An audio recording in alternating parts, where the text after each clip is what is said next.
Welcome to Books in 10. Remember, we're raffling an iPhone when we reach 10,000 subscribers. Like, subscribe, and journey with us into this fantastic book. Share with your friends, and let's create the biggest book community on YouTube together. Oh, there's a link to purchase the book in the pinned comments. Enjoy! We are accepting book requests to create content within. Suggest the best titles in the comments. Now let's go. All right, so are you ready? Yeah, I think so. Because today we're diving into Bram Stoker's Dracula. Oh, man, Dracula. Such a classic. What a classic for a reason. I mean, listeners have been asking us to cover this one for a while now. Yeah, and for good reason. And to guide us through Transylvania and beyond, we have an expert in Gothic lit. Well, I try. I'm happy to be here. I'm so excited to unpack this one. So picture this. Jonathan Harker, this young solicitor, he's off to meet Count Dracula for a real estate deal. Okay. Sounds pretty normal so far. Right. I mean, Victorian England. Yeah. Owning land, that was power. The big-time status symbol back then. Exactly. But, as we know, this is no ordinary business trip. No, not at all. From the get-go, Jonathan's getting these unsettling vibes from the locals just mentioning Dracula. Oh, yeah. They're terrified. Like, deeply afraid. He even pulls out his polyglot dictionary. He's got one of those. And he's finding words like Ordog, which is Satan, Pakol, hell, Stragoica, a witch. So we know right away something's not right. Talk about foreshadowing. Yeah, Snooker's not subtle about it. He's like, boom, darkness, right from the start. Then there's that carriage ride to the castle. Oh, man. Blue flames, howling wolves. Goopy. This driver, he's like a phantom appearing and disappearing. Sounds like a nightmare. And his warnings. The driver's warnings about the castle. Pure nightmare fuel. It's brilliant, though. Stoker really plays with that contrast, right? Jonathan's kind of oblivious. Yeah, like he's clueless. And everyone was like, run, get out. Okay, so finally the moment arrives. Jonathan meets Count Dracula. Okay, the big reveal. And that description, the aquiline nose, sharp teeth, pointed ears, that ghostly pallor, it's both captivating and terrifying. It's the heart of the vampire myth, right?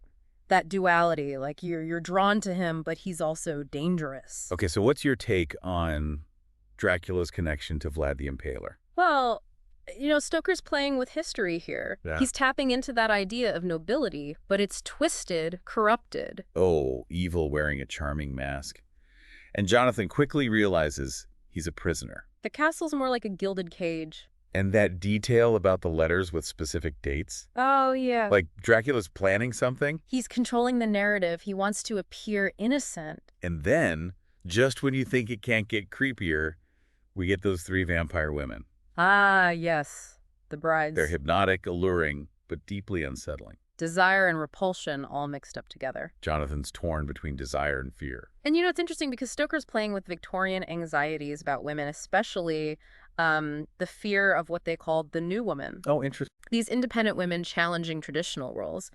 Well, these vampires, they kind of embody that fear, but also this strange, seductive power. It's like a warning and a fascination all at once. Exactly. Like, be careful what you wish for, This is getting good. It's about to get even better. So while Jonathan's stuck in that creepy castle, Right. Stoker takes us to Whitby. Whitby. Okay, love this part. Bustling seaside town, totally different vibe. Such a contrast. Like, how did Stoker even come up with Well, this? think about it. It's Victorian England, right? Seaside towns, they were all the rage. Yeah, like the place to be. So he takes this idyllic setting and he injects this creeping horror. Like he's saying evil can hide anywhere. Exactly. Even in the most innocent-looking places. Yeah. And then, bam, we get that derelict ship, the Demeter, Ship. basically, and the captain. Dead at the helm, tied to the wheel with a crucifix. Talk about a Gothic entrance. Chills. Literal chills. It's like Dracula's crossing boundaries, from the old world to the new. Bringing that ancient darkness with him. Right to the heart of modern society. And remember that scene at the captain's funeral? With the dog? Oh, yeah, the dog. It was acting so strange. Howling, cowering from a tombstone. Like it could sense something. Yeah. Something we couldn't see. Stoker's really good at using animals to foreshadow the supernatural. Yeah, and then there's Lucy. She starts having these strange dreams. Oh, those dreams. With the bird-like creature at her window. Like Dracula's influence is spreading. Like a fog creeping in, and poor Lucy, she gets sicker and sicker. It's clear something's terribly wrong. And that's when Van Helsing arrives.